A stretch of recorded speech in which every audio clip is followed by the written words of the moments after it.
తెలంగాణ రాష్ట్ర వ్యాప్తంగా మరి ప్రజల పోరాటం వల్ల పుట్టినటువంటి పార్టీ, ప్రజల కోసమే పుట్టినటువంటి పార్టీ బీఆర్ఎస్ పార్టీకి ప్రియతమ మాజీ ముఖ్యమంత్రి వర్యులు గౌరవ చంద్రశేఖరరావు గారి ఆదేశాల మేరకు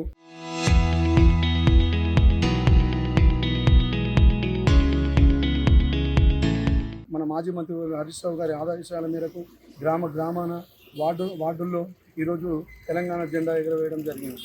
కానీ మరి 10 సంవత్సరాల మన పాలనలో, తెలంగాణ పాలనలో, రాష్ట్ర పాలనలో మనం ఎన్నో పనులు పూర్తి చేసుకున్నాం.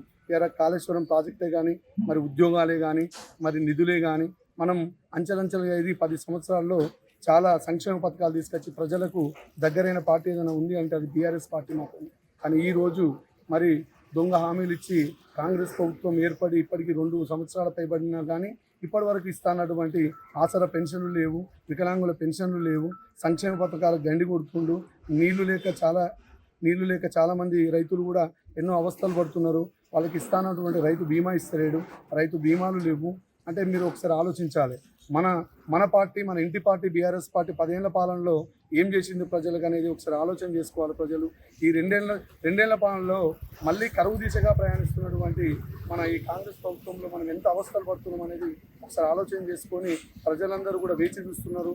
మళ్ళీ ఎలక్షన్ ఎప్పుడు వచ్చినా కానీ కాంగ్రెస్కు ఆ రేవంత్ రెడ్డి పాలనకు చర్మగీతం పాలన ఉద్దేశంతో ఉన్నారు. మళ్ళీ రావాలి సారు కేసీఆర్ అని చెప్పేసి ఒక ఉవ్వెత్తున ఉద్యమంలాగా ప్రజలు పనిచేస్తూ ఉన్నారు.